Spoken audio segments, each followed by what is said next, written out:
Kuala Lumpur है, एक पुत्रजाया है और फेडरल टेरिटरी ऑफ लबवान। तो वहाँ पे जो है ये आप अपने ऑपरेशंस कर सकते हैं, चाहे ट्रेडिंग कंपनी है, नॉन ट्रेडिंग कंपनी एंटिटीज़ है, अकाउंटिंग सर्विसेज कंपनी है, payroll, background processing, cross border trading करना चाहते हैं, आप चाइना से कोई प्रोडक्ट खरीद के यूएस में शिप करना चाहते हैं और मलेशिया से उसकी इन्वॉइसिंग आप करना चाहते हैं क्रॉस बॉर्डर ट्रेडिंग में, वो वाली भी कंपनीज हैं। और डिजिटल मार्केटिंग, ई कॉमर्स की कंपनी, सारी कंपनीज आप इजीली इनकॉर्पोरेट कर सकते हैं। माज भाई से पूछेंगे कि मलेशिया के अंदर जो है किस तरह आप अपना बिजनेस स्टार्ट कर सकते हैं, अपनी कंपनी ओपन कर सकते हैं जिसपे आप को यहाँ का जो वीज़ा है, रेजिडेंस वीज़ा आपको और आपके फैमिली को मिलेगा। इसके अलावा जो है ना, आप यहाँ पे कोई भी आपका बिजनेस हो, यानी कि ऑनलाइन बिजनेस हो, डिजिटल कोई एजेंसी आप खोलना चाहते हैं, तो वो इस प्रोग्राम के तहत किस तरह। और मलेशिया में कंपनी वगैरह खोलना, बिजनेस करना, ऑपरेशंस करना बहुत ही इजी है, कोई अच्छा। इतना मुश्किल नहीं है। बस हम एज अ कंसल्टेंट एक्ट करते हैं और लोगों को असिस्ट करते हैं कंपनी ऑपरेशन में। और हमारी अपनी एक्सपर्टीज यहाँ पे एक मिड शोर जुरिस्डिक्शन है जो कि लबवान है। जैसे आप लोगों को पता होगा कि मलेशिया में 3 फेडरल टेरिटरीज हैं, एक कोलालमपुर है, एक पुत्रजाया है और फेडरल टेरिटरी ऑफ लबवान। तो वहाँ पे जो है ये आप अपने ऑपरेशन कर सकते हैं, चाहे ट्रेडिंग कंपनी है, नॉन ट्रेडिंग कंपनी है, लाइसेंस एंटिटीज है, अकाउंटिंग सर्विसेज कंपनी है, payroll, background processing, cross border trading करना चाहते हैं, आप चाइना से कोई प्रोडक्ट खरीद के यूएस में शिप करना चाहते हैं और मलेशिया से उसकी इन्वॉइसिंग आप करना चाहते हैं क्रॉस बॉर्डर ट्रेडिंग में, वो वाली भी कंपनीज हैं।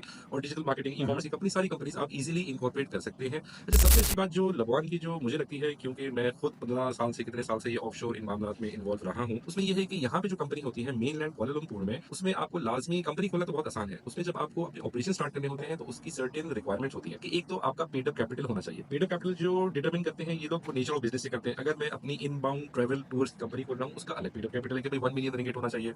कोई ट्रेडिंग कंपनी है तो इसका 5 लाख होना चाहिए। फिर उसकी रिक्वायरमेंट ये भी होती है कि लोकल डायरेक्टर आपकी कंपनी में होना चाहिए जो मेजर शेयर होल्डर हो, कम से कम 51% की शेयर होल्डिंग उसके पास हो। तो इसी तरह लबवान में सबसे अच्छी बात यह है कि 100% फॉरेन ओन कंपनी आपकी होती है। आपको किसी लोकल डायरेक्टर की जरूरत नहीं होती, किसी पेड अप कैपिटल की रिक्वायरमेंट नहीं है। आपका मिनिमम पेड अप कैपिटल की जो रिक्वायरमेंट है वो 1 यूएसडी, 1 यूएसडी से आप जो है वो कंपनी इनकॉर्पोरेट कर सकते हैं। नेक्स्ट ये कि जो मेन इंडिया कोलालमपुर में जो बंदा कंपनी खोलता है, जो कि 20 आपने खुल जाती है, उसमें इसमें मेन क्या डिफरेंस है? मेन डिफरेंस जो है और फायदा क्या है मेन? फायदे और नुकसान दोनों तरफ से हैं। मैं कोलालमपुर में भी बिजनेस करता हूँ, काम करता हूँ, और लबवान के हवाले से भी मैं मामला करता हूँ। यहाँ पे जो है ना, वो मैं समझता हूँ कि लॉज जो है और जो गाइडलाइंस, जो कंप्लाइंस आपने पूरी करनी होती है, अथॉरिटी की जो डॉक्यूमेंटेशन, जो लाइसेंसिंग की रिक्वायरमेंट्स है, वो बहुत ज्यादा है। अब लबवान में हमारा ऑफिस है तो हमें डीबीकेएल की, जो इधर का जैसे हमारे पाकिस्तान में बात करूँ मैं, एलडी होता है, लाहौर डेवलपमेंट अथॉरिटी है, कैपिटल डेवलपमेंट अथॉरिटी है, कराची डेवलपमेंट अथॉरिटी, इनकी लाइसेंसिंग यहाँ पे हमें चाहिए। अगर मुझे अपना बाहर साइन बोर्ड लगाना है दरवाजे के बाहर, मुझे उसकी अप्रूवल चाहिए। मेरे पास लाजमी जो है फायर एक्सटिंग्विशर बॉम्बा का लाइसेंस मेरे पास होना चाहिए। मैं होलसेल रिटेल ट्रेड का कारोबार कर रहा हूँ, कपड़ा बेच रहा है, कोई कुछ बेच रहा है, कोई ई कॉमर्स की प्रोडक्ट्स के ऊपर काम कर रहा है, ऑनलाइन कर रहा है, तो उसके लिए होलसेल डब्ल्यूआरटी लाइसेंस होना चाहिए।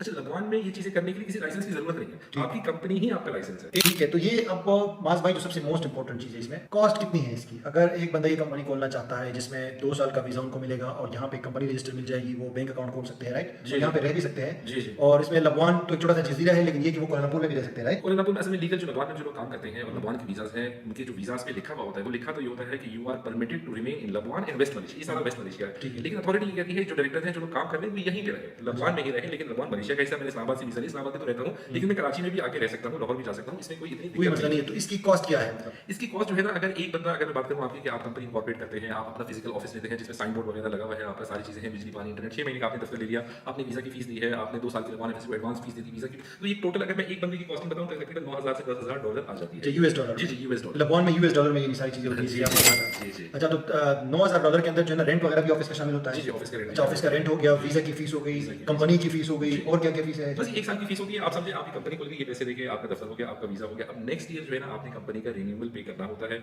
जो तकरीबन 3000 3500 डॉलर तक होता है। अच्छा, तो इसमें जो 9000 एक बंदे की है, तो इसमें मल्टीपल पार्टनर्स आ सकते हैं या नहीं? जी जी, शेयर होल्डर्स? जी जी, कितने कितने तक आ सकते हैं? अच्छा, मैं आपको लीगल अगर स्ट्रक्चर बताऊं, लीगल स्ट्रक्चर तो ये है कि कंपनी में 50 डायरेक्टर हो सकते हैं। अच्छा, ठीक है, 50 कंपनी में 50 हो सकते हैं। अब मैं 50 का वीजा भी अप्लाई कर सकता हूं। 50 का जब मैं वीजा अप्लाई कर रहा हूं, तो इसका मतलब ये कि मेरे पास इतना बड़ा दफ्तर हो कि उसमें 50 टेबल्स, 50 चेयर्स रखी हैं, और उन 50 लोगों की पोजीशंस डिफाइन होगी, ये क्या करेगा, ये क्या करेगा, ये क्या करेगा। तो जितने आप डालना चाहें आप डाल सकते हैं। सिर्फ लबवान में और कोलंबो में ये है कि मलेशिया में प्रोफेशनल साइड पे 3 कैटेगरी से वीजा की। एक तो कैटेगरी 3 जो लोवेस्ट कैटेगरी है, फिर कैटेगरी 2 जो थोड़ी सी उससे ऊपर होती है, जिन लोगों की तनख्वाह 5000 रिंगिट से 9000 रिंगिट तक समवेयर होती है, फिर 10000 रिंगिट एंड ऑनवर्ड की कैटेगरी 1 है। तो लबवान खाली टॉप मैनेजमेंट को वीजा देता है, और जरूरी नहीं है कि जिसको वीजा मिल रहा हो वो कंपनी का डायरेक्टर हो, शेयर होल्डर हो, मैनेजर फाइनेंस भी हो सकता है, बिजनेस डेवलपमेंट मैनेजर भी हो सकता है, ऑफिसर। नॉर्मली कितने रखने चाहिए? नॉर्मली जो आपके, एक तो मैं बताऊं कि क्योंकि शेयर होल्डर ज्यादा होंगे तो कॉस्ट कम हो जाएगी, राइट? जी, जी, वो डिवाइड कर सकते हैं। अगर इन्वेस्टर्स ज़्यादा हैं, अगर 4 इन्वेस्टर्स हैं, फॉर एग्जांपल अगर मैं आपको बताऊँ, जैसे अभी हम बात कर रहे थे, 4 इन्वेस्टर्स की हमारी तकरीबन $16,000-17,000 की कॉस्ट आ जाती है। अच्छा, अगर 4 यानी एक बंदा 9,000, लेकिन अगर 4 होंगे तो 16,000, जी, 16-17,000, जी, जी, जिसके जी। बाद जो है ना एक इन्वेस्टर की कॉस्ट जो है ना 4,200 या 300 हो जी, जाती जी, है। जी, बिल्कुल इसी तरह ये चीज़ें फिर आप शेयर कर सकते हैं, ज़्यादा इन्वेस्टमेंट आपके पास होती इन्वेस्टमेंट है। आपके पास होती है, तो इसमें जो है ना वो अपना स्पाउस और बच्चों को भी ऐड कर सकता है कोई स्पाउस को भी ऐड कर इन्वेस्टर? सकते हैं, आपके जितने बच्चे हैं आप उनको भी ऐड कर सकते हैं, आप अपने अम्मी और अब्बा पेरेंट्स को भी ऐड कर सकते हैं। अच्छा, माशाल्लाह। और उनको ये भी उनको भी इसी तरह 2-2 साल तक के ड्यूरेशन के वीज़ास मिल जाते हैं। Very good. तो 2 साल का वीज़ा अगर आप लेते हो तो इसमें ये कि आप मलेशिया में रह के यहाँ पे मालूम कर सकते हो कि किस तरह का कंट्री है, किस तरह का यहाँ का बिज़नेस, और मज़ीद जो है